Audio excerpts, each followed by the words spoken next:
E aí, pessoal, boa noite. Terça-feira, dia 11 de outubro de 2022, começando os Quatro Elementos.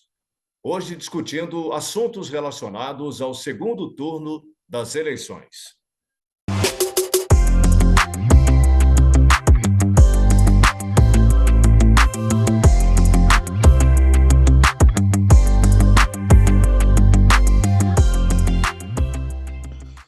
Bem, aqui com a gente, Arlindo Lopes Correia, Marcelo Campos e Marcelo Cardoso. E eu começo querendo saber do Marcelo Campos se a adesão, mesmo que tímida, do Ciro Gomes e mais escancarada da Simone Tebet, essa adesão vai transferir votos para o ex-presidente, ex-presidiário de Nove Dedos, Luiz Inácio Lula da Silva? O que você pensa, Marcelo Campos? Olha, vejam vocês uma coisa, né? Ciro Gomes e Simone Tebet, desde o início da campanha do primeiro turno, vieram com aquela bandeira de terceira via, né? E a terceira via era justamente a alternativa para fugir da polarização que estava acontecendo entre Lula e Bolsonaro. Muito bem. Aí você imagina o eleitor que resolveu votar no Ciro ou na Simone Tebet, também, em princípio, acreditou nessa terceira via e não queria votar nem em Lula, nem em Bolsonaro. Aí, de repente, você vê essa migração do Ciro e da Simone Tebet para a candidatura do Lula. E olha que nós sempre dissemos aqui que, se por acaso não chegassem a um bom resultado nessas eleições, os dois iriam apoiar o Lula. Dito e feito. O Ciro apoiou mais timidamente, né? Mas mesmo assim está apoiando, tá alegando que acompanhou a decisão do partido. E a Simone Tebet parece que agora está morrendo de amores pelo Lula, né? Agora, os dois atacaram o Lula nos debates. E eu acho que eles perdem muita credibilidade. Por quê? Você vê, eu anotei até aqui algumas coisas. O Ciro chamou o Lula de chefe de quadrilha, disse que a política cultural que ele fazia era para milionários. Ele disse também que o Lula e o PT eram nazistas, que Lula praticava um estelionato eleitoral. Palavras do Ciro Gomes, né? Que também funcionava, a campanha do PT funcionava como um gabinete do ódio, né? É. E teve mais uma que eu anotei aqui, e ainda disse que se deixar, se bobear, o PT, você vai numa reunião do PT, o PT rouba a tua carteira, né? Agora, o cara, depois de dizer tudo isso, vai e apoia o sujeito. A Simone Tebet, por outro lado, também, nos debates nas redes de televisão, sempre falou e enfatizou a questão da corrupção nos governos do PT, Lula e Dilma. Bom, A aí Mara Cabrini diz o que diz também, né? pois é, ainda teve o caso da vice que, quando ela foi questionada pelo Bolsonaro, tentou sair pela tangente, mas disse que confiava na sua vice.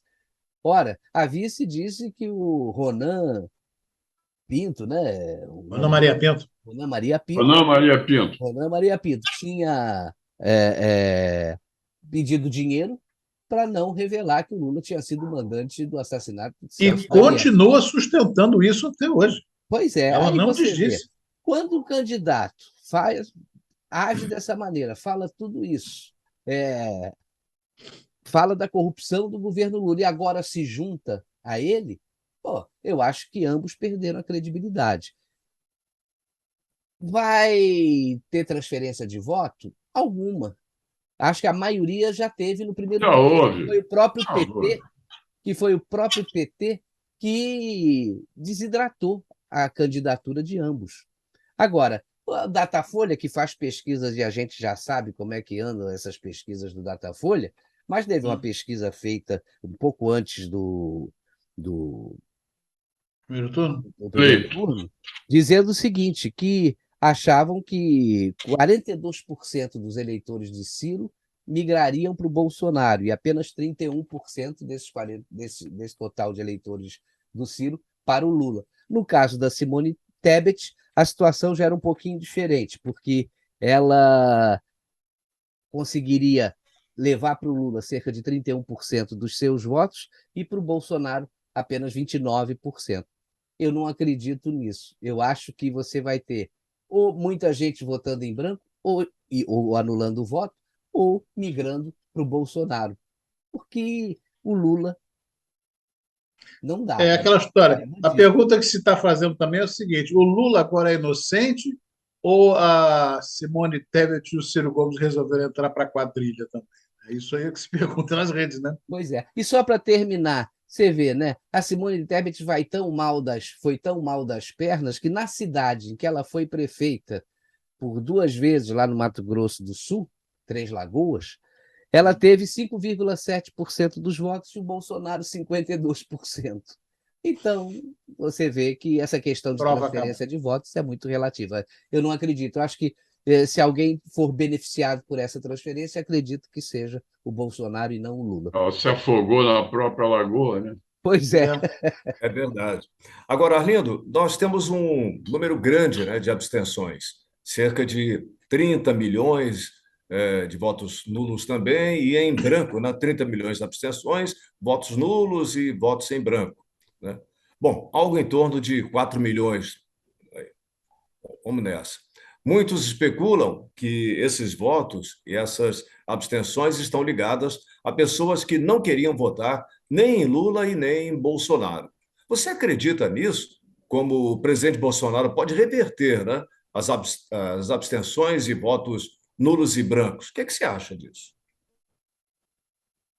Ô, Ronaldo, para responder a tua pergunta, eu tinha que ter um grupo de pesquisa muito competente para examinar as causas do não voto. Aliás, eu vou logo dizer de cara, responder a segunda parte da sua pergunta, dizendo o seguinte: se o Bolsonaro não estiver fazendo isso, pesquisa sobre as causas do não voto, ele está bobeando muito, porque é aí que está o mapa da mina, meu irmão. Ele não vai ter voto de Ciro e Simone Stepes, né? E da Tronic, então, coitado. Então, ele tem que pesquisar causa e efeito do não voto. Eu só posso fazer especulações derivadas de uma experiência de vida e de ver eleições. Vou fazer, né? Para responder, tentar responder a tua pergunta. De início, nós temos que dividir desse conjunto aí, dois subconjuntos. Um é aquele grupo dos votos nulos em branco. São pessoas que chegaram até a urna e lá votaram, decidiram não votar em ninguém. Nesse grupo, você tem aquele pessoal que diz: detesto política. São pessoas que vão votar porque são obrigadas a votar, porque senão vão sofrer certas sanções. Mas não gosta de política. Eles não sabem que quem detesta política vai ser governado, né, e sua vida vai ser modificada, melhorada ou piorada por quem gosta de política. Exato. E tem aquele grupo que acha que os dois candidatos não são bons, não, não justificaria o seu voto. Eu acho que aí esse pessoal deveria fazer uma mínima reflexão, né, entre um candidato normal e um ex-presidiário que roubou o país. Todo mundo sabe disso. Bom, esse grupo também é menor, né? São 4 milhões. O outro grupo é que é importantíssimo, de 30 milhões. Agora,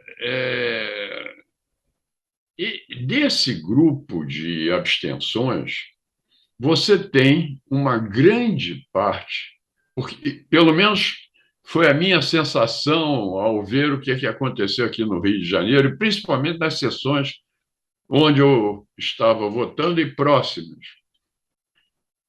Há grupos que se abstêm porque não são obrigados a votar. Por exemplo, pessoal de mais de 70 anos. Mas eu vi com grande entusiasmo que idosos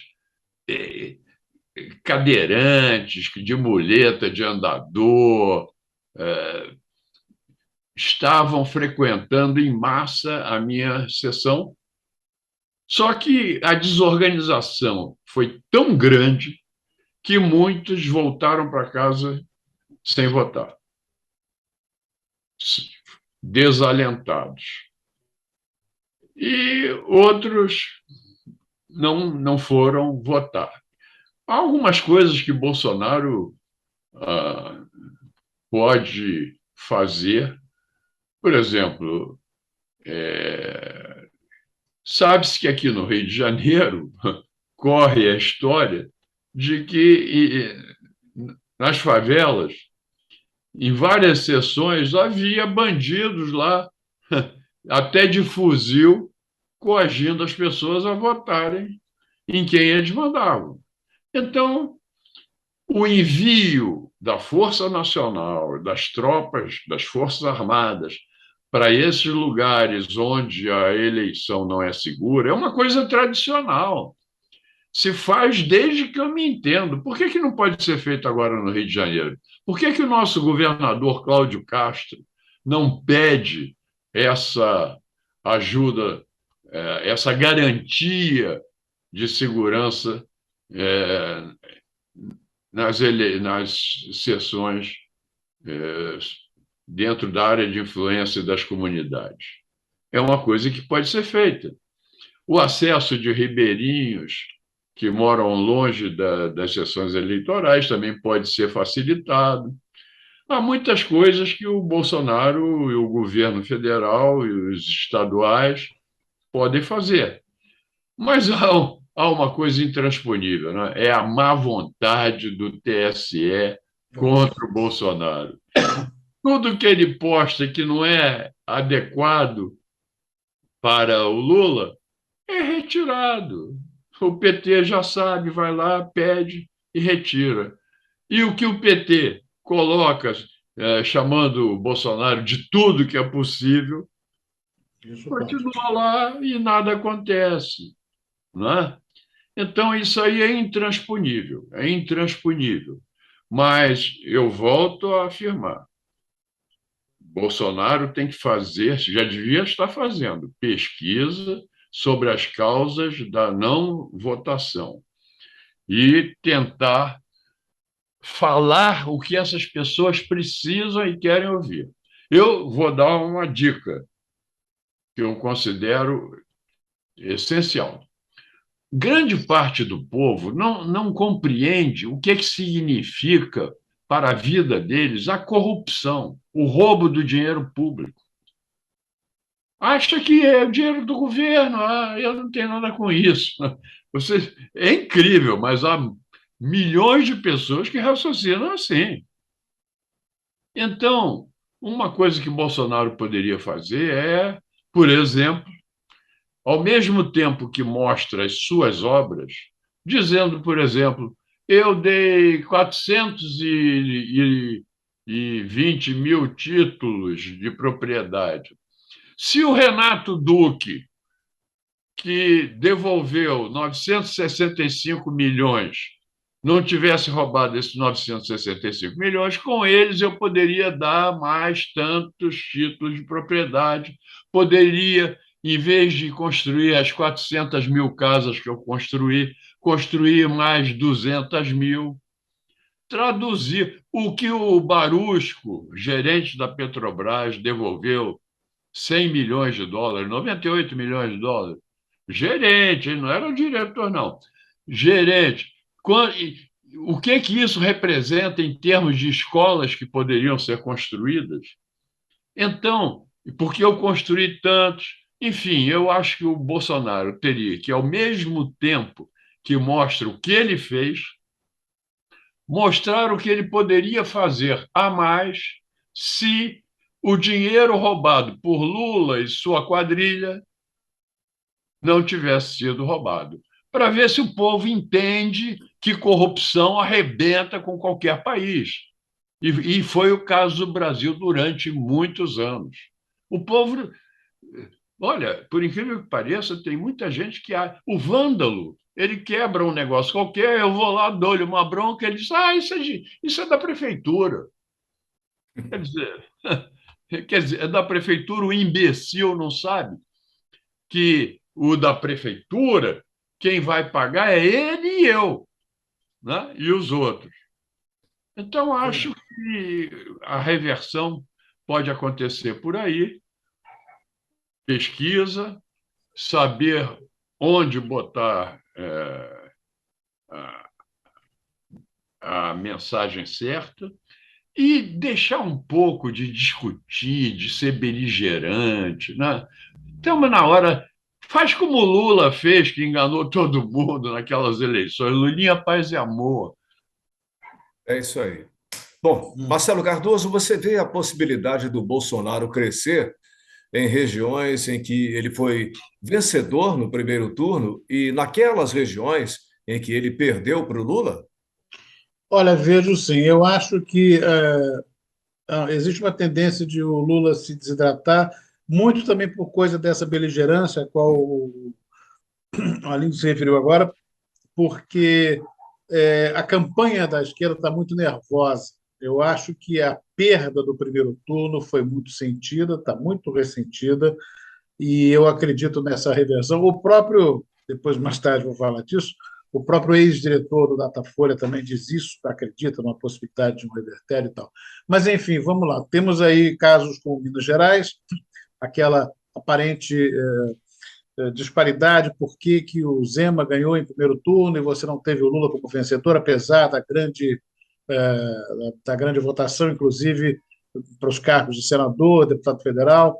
E você tem o Nordeste. Acho que um caso que está aparecendo muito aí para nós, muito bem, é a Bahia, né, que começou uma reversão através do vice-governador João Leão, do PP, que fez uma declaração aberta de apoio à reeleição do Bolsonaro, Mas dizendo que agora nós chegou a sua precisávamos do vez. ACM Neto lá, não é? E ele Não, está pois é. caladinho. Eles estão, na verdade, o ACM está com um pouco menos de preferência, né? Mas, enfim, ele agora tem, digamos, esses dois apoios. O ACM declarou apoio ao Bolsonaro e o vice-governador da Bahia resolveu se desligar da questão do PT. Agora chegou a sua vez, é Bolsonaro. Diz que vai enfrentar o Jerônimo Rodrigues no segundo turno do dia 30. Houve prefeitos de cidades também de certa relevância, como Sorocaba, Manaus, enfim, várias cidades que anunciaram ostensivamente apoio ao Bolsonaro em cerimônia no Palácio da Alvorada.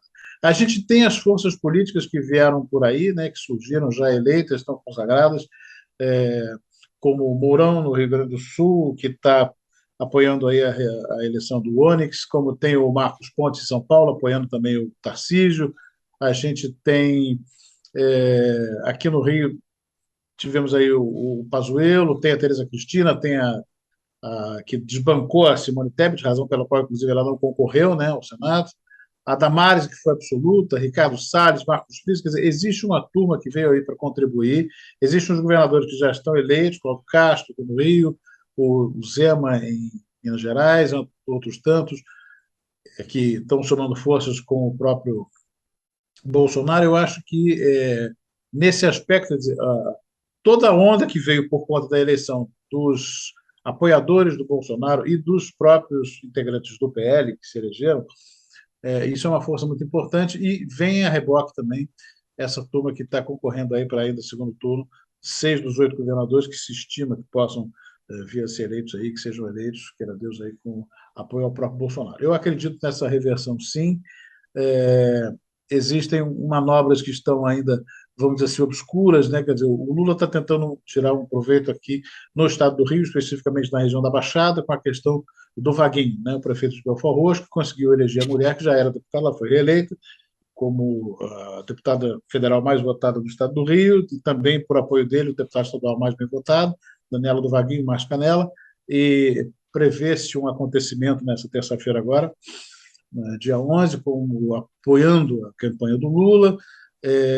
Enfim, é uma aposta que o prefeito de lá está fazendo, porque é um ponto onde o Lula resolveu ser trafoso. Quer dizer, se ele estaria tão seguro da sua hegemonia em termos de votos, né, por que que ele foi correr nessa frente? Por que que ele está tão ansioso por obter esse tipo de apoio? Será que ele tem medo dessa perda? Eu acho que existe essa sensação de uma virtual perda de votos, e isso está fazendo com que eles sintam que tem alguma coisa escapando por entre os dedos e é preciso fazer alguma coisa. Então, eu acho que a campanha da esquerda está nervosa nesse sentido. Eles precisam estancar uma sangria que eu vejo que começa, de repente, a se mostrar pela própria natureza da campanha. Eu volto a falar disso.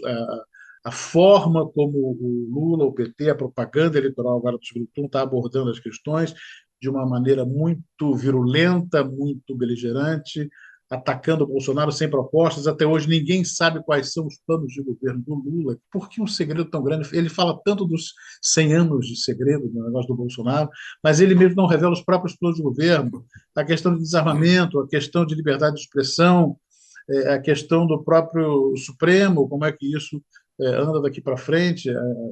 Enfim, existe uma série de lacunas que não foram preenchidas e nem devem ser preenchidas, né? Isso vai ser deixado como suspense, e me espanta muito que pessoas que tenham um mínimo grau de discernimento não consigam parar para pensar nisso. Por que que eu estou sendo privado de conhecer isso? Em que eu me apoio para poder ser simpático com uma campanha de um sujeito que não me traduz nada, não me diz nada, no fundo ele é um retorno a um passado que a gente quer apagar no sentido de soterrar. Lembranças a gente não consegue apagar, né? Mas enfim, um passado que a gente quer enterrar, deixando para trás toda a desgraça que foi causada aqui e pensar no futuro, olhar para frente, olhar para um horizonte que a gente precisa enxergar. Nós estamos cercados aqui à nossa volta, aqui na América do Sul principalmente, nós vamos estender o conceito aí para a América Latina. A própria Europa sofre muito com a questão do socialismo, né? A Itália tentando dar uma revertida nisso, quer dizer, já começam reações aí no sentido de reequilibrar essas forças políticas no mundo, até de pensar num horizonte de liberdade, de o laissez-faire, né? Você fazer o que você quer, você produzir, você ser feliz, você tocar a vida. Eu acho que isso é uma campanha que está, acho que envolvendo todo mundo. Aqui no Brasil, nós estamos no momento, quer dizer, o momento é nosso, e acho que a partir de uma decisão que se tome no dia 30 de outubro, a gente consegue contaminar, acho que muitos países, muitas cabeças mundo afora aí, para mudar o estado de coisas nesse mundo que ficou tão deprimido depois de pandemia, guerra da Ucrânia e tudo mais, levantar o astral e a gente tocar a vida de novo, como a gente não tem tocado. É isso. Arlindo, como você vê a possibilidade do presidente Bolsonaro, se reeleito, aumentar o número de ministros do STF? A oposição, né, vê como uma ameaça direta ao atual Supremo. Como é que você vê isso? Eu vejo como, primeiro, uma discussão inconveniente para esse momento. Eu acho que está na hora de fazer um outro tipo de coisa. Eu acabei de falar, né? Tem que conquistar votos. Não adianta, essa luta é para o futuro. Além disso, qualquer aumento do número de servidores públicos, de privilegiados, de castas de servidores públicos, sou contra. Eu sou a favor da redução do número de municípios e, consequentemente, do número de prefeitos, de vereadores, do número de senadores, do número de deputados. Meus amigos, o último número que eu li aí do STF é que eles têm 2.800 funcionários, pô. Para 11 caras, tem. Bom, é claro, tem que ajeitar a toga, tem que segurar o guarda-chuva, tem Mais que. do que o Palácio de Buckingham, né? Olha, 11 sujeitos têm 2.800 funcionários. Você ainda vai botar mais? É por isso que Não, eles não meus amigos. trabalham, né, Arlindo? Ficam fazendo coisas que não Sim, Não tem deveriam espaço, fazer. não tem Tem gente espaço. trabalhando número para eles. de servidores de café, de preparador de toga, de segurador de guarda-chuva, né? Eu imagino. O negócio é o seguinte: eu acho que tem que ser feito depois que o Bolsonaro for reeleito, ou mesmo não, mas com o Senado agora totalmente diferente, o que tem que ser feito é o seguinte: é colocar esses caras, esses togados que estão mandando no Brasil, principalmente Alexandre de Moraes, no seu devido lugar, respeitando a Constituição. E E Arlindo, aqueles que não respeitarem a Constituição têm que ser alvo de impeachment. eu E queria o fazer Senado tem que providenciar isso. Nós temos que eleger um presidente de Senado que não seja um Pacheco do, da, do Essa de Queiroz, né? Seja um homem com pulso, né? E que coloque o STF no seu devido lugar e não avançando nas prerrogativas, nos outros poderes, tirando o poder do Congresso, tirando o poder do Executivo, através da interpretação de uma Constituição totalmente louca. A Constituição brasileira é algo. Bom, não adianta falar, né? Eu queria fazer só uma observação, Arlindo, que essa história de mudar o número de ministros do Supremo partiu do Roberto Freire.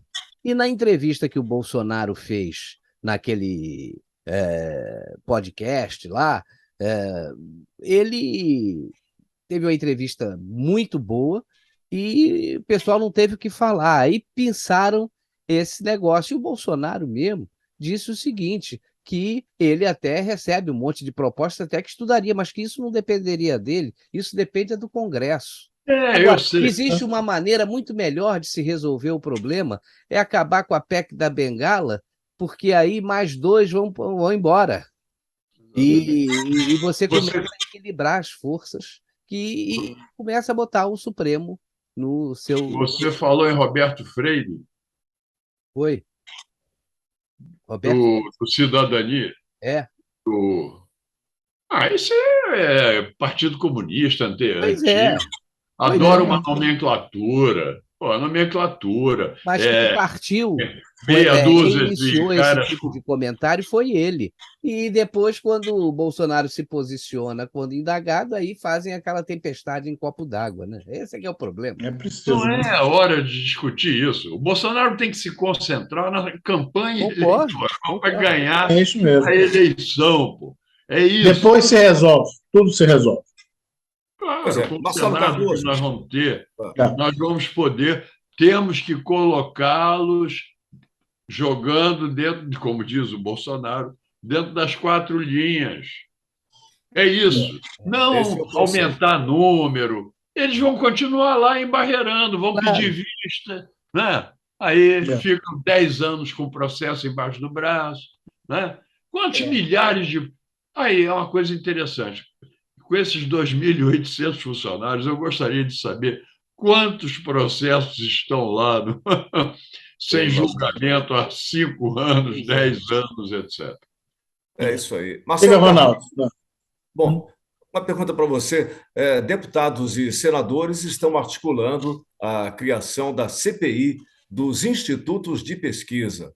Na Câmara, a perspectiva é maior, já que o presidente do Senado, Rodrigo Pacheco, além de aliado do Lula, dificilmente vai pautar uma CPI nessa altura do campeonato. Na sua opinião, se sair alguma CPI, ela deve criminalizar institutos que erram ou apenas desnudar o que está por trás delas? Olha, é uma operação de limpeza que tem que ser deflagrada, sabe, Ronaldo? Isso não tem jeito. São 37 milhões e 600 mil reais em pesquisas eleitorais. Eu falei, uau, é muita vontade de sondar a vontade do eleitor, né? Um ano de tantas perguntas, simulações, instigações, criação de cenários possíveis, realidade virtual, isso está na moda, né? Você vê, o IPEC, tal Inteligência em Pesquisa e Consultoria, o EasyPop, custou 23 milhões e 400 mil reais aqui, estou olhando os números aqui, e o Datafolha aparece em segundo com 14 milhões e 200 mil. Quer dizer, são pesquisas que, às vezes, só 3 pesquisas custando 1 milhão e 100 mil reais, contratadas pela TV Globo, e, curiosamente, um ex-diretor do Datafolha, hoje é comentarista político da Globo News. Quer dizer, eu sou comentarista do canal que contrata a pesquisa do Instituto em que eu era o diretor. Quer dizer, isso foi afirmado. E esse cara vai ao programa central das eleições dizer que o segundo turno das eleições tem possibilidade real de uma virada inédita. Ele diz que apenas 5 pontos de diferença entre Lula e Bolsonaro. A possibilidade é real, é uma zona de muita proximidade. Lembrando que no segundo turno, um voto roubado significa 2, porque é onde cai, onde lá e tudo mais. Então, é um negócio meio doido. Quer dizer, isso tem que ser investigado a fundo, sim. Se for o caso de criminalizar, claro, se isso constitui crime, é perfeito, tem que ser. Agora, você vê, existe um. A base aliada conseguiu apresentar um requerimento para a CPI dos institutos de pesquisa. Quem protocolizou foi o senador Marcos Duval, do PL do Espírito Santo, com 31 assinaturas. E já na Câmara Federal, o governista já tem 90 assinaturas para iniciar uma investigação sobre institutos de pesquisa de opinião, coloquemos aí entre vários pares de aspas. Gosto muito da expressão que o Marcelo Campos usou semana passada, falando de casas de apostas, que é exatamente isso, né? Aí você tem, para terminar aqui, o seguinte: uma pesquisa da Datafolha, encomendada pela Globo e pela Folha de São Paulo, divulgadas agora no sábado, dia 8, dizendo que o ex-presidente Lula é considerado o candidato mais preparado para defender minorias e direitos trabalhistas, enquanto o atual presidente, o Bolsonaro, ele é o mais indicado para combater o crime, que Lula é avaliado por 56% do eleitorado como mais preparado para a defesa dos direitos de minorias, como LGBT, população feminina, negros, pessoas com deficiência. E, por outro lado, você tem o Bolsonaro mais preparado para combater o crime, que é uma coisa que vem sendo muito colocada. A gente tem tido uma época muito complicada também com isso, e todo mundo sabe essa questão do Bolsonaro, até ligada à questão do não desarmamentismo, né, a ideia de o cidadão poder defender a si mesmo. Quer dizer, então, existe uma tentativa de manipulação muito grosseira dos dados, da mente das pessoas, da forma de raciocínio por conta disso. Eu acho que institutos de pesquisa estão exercendo uma influência muito daninha na opinião do eleitorado, e isso precisa ser rigorosamente investigado, sim. É isso, Cardoso. Agora, Marcelo Campos, tem coisas inacreditáveis, né, acontecendo nessa campanha presidencial. Uma delas foi o apoio declarado ao presidente Bolsonaro do vice-governador petista Rui Costa, da Bahia, né? Bom, tivemos o jurista Ives Gandra Martins desmentindo notícias divulgadas pelo PT de que ele estava apoiando Lula. E um festival de fake news, né, por parte de aliados do ex-presidente Lula, que chegaram a divulgar que o ex-presidente Collor seria convidado para ocupar o ministério de Bolsonaro para fazer um confisco do dinheiro dos brasileiros, como fez no passado. Uma outra, e também espetacular, foi que Bolsonaro era canibal. Olha só, né? O que está acontecendo? O arrependimento de alguns ou o desespero de muitos, hein? Olha, eu acho que as duas coisas, sabe? Tem muita gente começando a se arrepender, porque está vendo que a população está reagindo a tudo isso que está acontecendo, e tem aqueles que estão desesperados. Você vê que, além do vice do governador da Bahia, Rui Costa, né? Nós tivemos aí o prefeito de Maceió, que o nome dele é João Henrique Caldas, do PSB, que se desfiliou do seu partido e já se filiou ao PL, já declarou apoio ao presidente Bolsonaro. Veja que esse foi o primeiro governador do Nordeste, que está aí com a predominância aí da esquerda, e esse governador esquerdista já declarou apoio ao presidente. Isso pode provocar aí uma virada de votos em Alagoas, né? E vamos ver o que pode acontecer, o que vai acontecer daí para frente. Mas, além desses eventuais arrependimentos, a gente sente que há um desespero.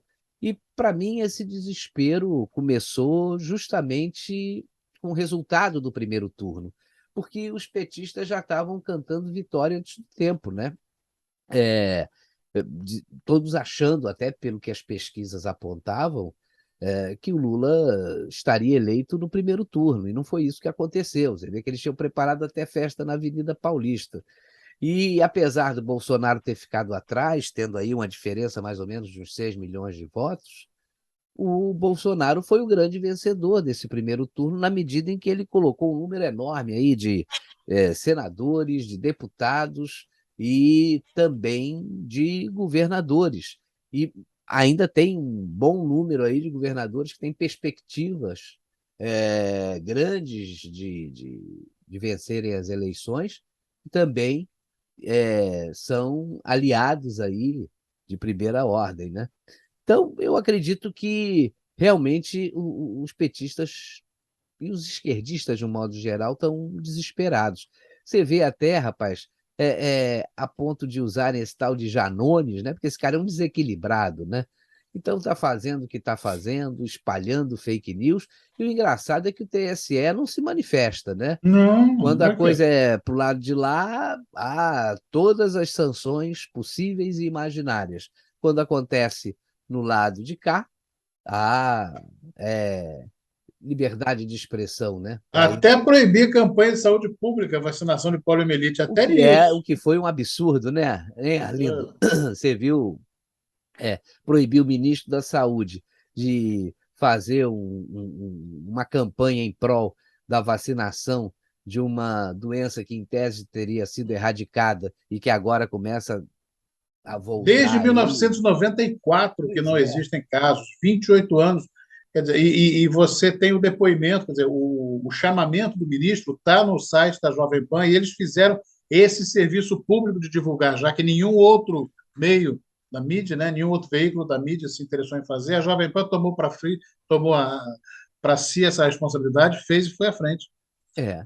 Isso Mas também é foi legal. isso. Você vê que o TSE tem lado, né? Isso está muito Tem. claro para todo mundo. Mas vamos ver, a gente ainda tem aí mais 19 dias, né, de muita Emoção. tensão e emoção também, né? É. Porque a gente não sabe, o resultado ainda é imprevisível, mas a gente espera que o brasileiro tenha consciência e não coloque de volta ao local do crime um ex-presidiário, um ex-condenado em 3 instâncias, né? Pela Vara de Curitiba, pelo TRF4 e pelo Superior Tribunal de Justiça, né? Tem água para E aí passar uma por baixo da. decisão monocrática acaba com tudo isso por causa de um CEP, e Uma depois decisão monocanetática. é, e o absurdo, né? Referendada pela maioria dos ministros do Supremo. Eu não sei que país é esse que a gente vive, viu? Vamos ver. Grandes emoções, né? Bem, chegamos então ao final dos 4 elementos de hoje. Faltam, como o Marcelo diz, 19 dias para a eleição do segundo turno. Pelo visto, essa semana vai ser muito quente.